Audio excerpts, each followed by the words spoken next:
Hello dear बच्चों, आज 26 तारीख को आपका मेजर टेस्ट था फॉर 11th स्टैंडर्ड।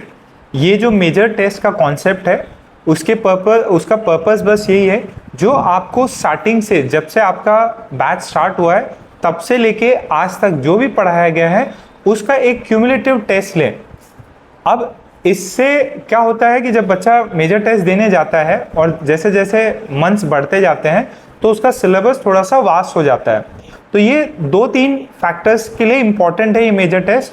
फर्स्ट, कि आपको इस एग्ज़ाम पैटर्न का जो माहौल रहता है वो मिले। दूसरा, जो स्टार्टिंग से आपको जो सिलेबस पढ़ाया गया है उसको आप अच्छे से रिकैप करके, रिवीजन करके इस एग्ज़ाम को दें। और आगे भी हर 1.5 महीने के 2 महीने के गैप में हमने एक मेजर टेस्ट आपके लिए फिक्स किया है जिसका शेड्यूल आपको भेजा गया है। अब जब बच्चे को पता है, डेट्स पता है कि नेक्स्ट वाला मेजर टेस्ट अब आने वाला है, तो बच्चा उसी के अकॉर्डिंग अपना शेड्यूल बना के अपने पुराने चैप्टर्स भी रिवाइज करे। तो उसी श्रृंखला में आज हमारा 4th मेजर टेस्ट हुआ था। अब इस टेस्ट के बाद में आपको क्या करना है, शाम तक इस टेस्ट की हो सकता है आपको मैडम जो है आपके रिस्पेक्टिव ग्रुप्स में आंसर कीज भेजेंगी। उन आंसर की से आप अपने पेपर में जो भी क्वेश्चंस किए हैं उससे आप अपना एक स्कोर कैलकुलेट करेंगे और उसके बाद में कहाँ कहाँ गलती हुई है आपसे उसको आप एनालाइज करेंगे। अब ये जो गलतियां हैं ये 2-3 फॉर्मेट में हो सकती है। हो सकता है जैसे फॉर एग्जांपल आज की जो डेट है, जो अगस्त में 26 अगस्त को जो पेपर हुआ है उसके अंदर लगभग हर एक सब्जेक्ट में 5-5 चैप्टर होंगे, 5 से 6। तो हो सकता है 15 से 18 चैप्टर्स का आपका टोटल ये पेपर हो। तो किस क्वेश्चन में, जो भी आप क्वेश्चंस में गलतियां देख रहे होंगे, कोई ऐसा तो क्वेश्चन नहीं जिसका आपने थ्योरी ढंग से रिवाइज ना करी हो, ठीक है। या हो सकता है आपको थ्योरी आती हो, प्रैक्टिस करी हो, वो क्वेश्चन को आप सही से बना नहीं पाए, कुछ सिली एरर हो गई, कुछ मिस्टेक हो गई सॉल्व करते वक्त। या ऐसा भी हो सकता है, जो थर्ड केस है, आपको थ्योरी भी आती थी बट आपकी उतनी प्रैक्टिस नहीं थी उस टाइप के क्वेश्चंस या उस टॉपिक की। तो ये तीनों जो कैटेगरीज हैं उसके अंदर आप अपने मिस्टेक्स को एनालाइज करेंगे और एक अलग से एक सेपरेट कॉपी बना लीजिए जिसके अंदर आप अपने ये जो फिजिकल टेस्ट हो रहे हैं उनकी मिस्टेक्स और आपके जो ऑनलाइन टेस्ट होते हैं उनकी मिस्टेक्स को आप एक जगह पे नोट डाउन करें।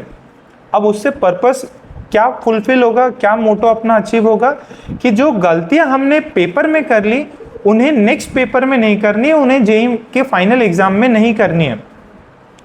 एक गलती एक बार सही है, 2 बार अगर आपने सेम गलती करी तो उसका नुकसान बहुत ज्यादा होगा।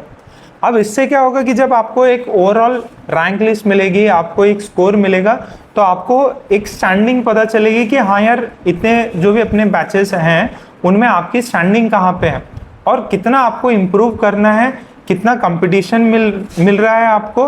तो ये सब भी जो चीज़ें हैं वो आपको एनालाइज करके और एक्सपीरियंस करके मिलेगा। अच्छा, दूसरा, ये पेपर भी डिस्कस होंगे रिस्पेक्टिव क्लासेस में, प्लस जो भी मिस्टेक्स हों उनको आप रीडू करें, आप नोट्स रेफर करें, अपने मॉड्यूल रेफर करें, या कोई भी जो भी मटेरियल आप अभी फॉलो कर रहे हैं सीपीपी और ये सब, वो भी HC वर्मा या XYZ मटेरियल, उसको फॉलो करके अपनी गलतियों को सुधारें। ठीक है, थैंक यू। होप आपका पेपर अच्छा गया होगा और आप नेक्स्ट वाले अटेम्प्ट में और अच्छा पेपर करेंगे और अच्छा स्कोर लेके आएंगे।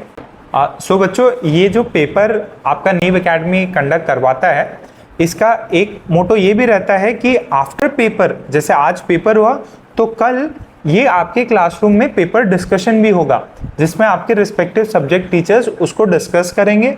जो भी टॉपिक में आपको डाउट हो रहा है, क्वेश्चंस में डाउट हो रहा है या आंसर की में कुछ आपको लग रहा है कि नहीं सर मेरा आंसर सही था, तो वो ओवरऑल सब कुछ आपका डिस्कशन नेक्स्ट क्लास में होगा। तो प्लीज़ पेपर लेके आइए और पेपर को वापस सॉल्व करके आइए ताकि जो भी डाउट्स हो मिनिमम से मिनिमम रहे और नॉर्मल क्लास में आपके जो लेक्चर्स हैं वो भी चलते रहे और डाउट भी क्लियर हो जाए। Okay, thank you.